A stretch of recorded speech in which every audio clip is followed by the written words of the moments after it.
കൂടുതൽ വാർത്തകൾക്കും വിശേഷങ്ങൾക്കും Malayali online subscribe ചെയ്യൂ. എല്ലാ വാർത്തകളും മുടങ്ങാതെ ലഭിക്കാൻ ബെൽ ഐക്കണിൽ ക്ലിക്ക് ചെയ്യൂ.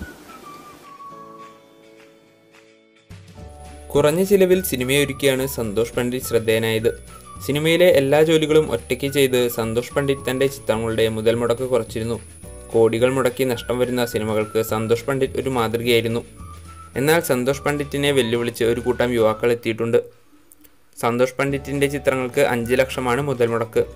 എന്നാൽ 25,000 രൂപ ബഡ്ജറ്റിൽ ഒരു മലയാള സിനിമയുമായി ഒരു കൂട്ടം യുവസംഘം എത്തിയിരിക്കുകയാണ്.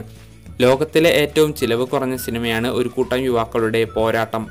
സുഹൃത്തുക്കളുടെ ചെറിയ സഹായങ്ങൾ സ്വരൂപിച്ച് പ്ലാൻ ബി ഇൻഫോർടൈൻമെൻറ്റ്സിൻ്റെ ബാനറിൽ 25,000 രൂപയ്ക്കാണ് ചിത്രം ഒരുങ്ങുന്നത്. ഒരു ഗ്രാമത്തിനുള്ളിൽ 15 ദിവസം കൊണ്ട് ചിത്രീകരണം പൂർത്തിയാക്കിയ ചിത്രത്തിന് പോരാട്ടം എന്നാണ് പേരിട്ടിരിക്കുന്നത്. അതീവ രഹസ്യമായിരുന്നു ചിത്രീകരണം. പുതുമുഖങ്ങളെ കേന്ദ്ര കഥാപാത്രങ്ങളാക്കി ബിലഹരി സംവിധാനം ചെയ്യുന്ന ചിത്രമാണ് ഇത്. സിനിമയിൽ ബാലതാരമായി എത്തിയ ശാലിൻ സോയ ആദ്യമായി നായികയായി എത്തുന്ന ചിത്രം കൂടിയാണ് പോരാട്ടം. തിയേറ്റർ ആർട്ടിസ്റ്റ് നവജിത് നാരായണനാണ് ചിത്രത്തിൽ മറ്റൊരു പ്രധാന കഥാപാത്രത്തെ അവതരിപ്പിക്കുന്നത്.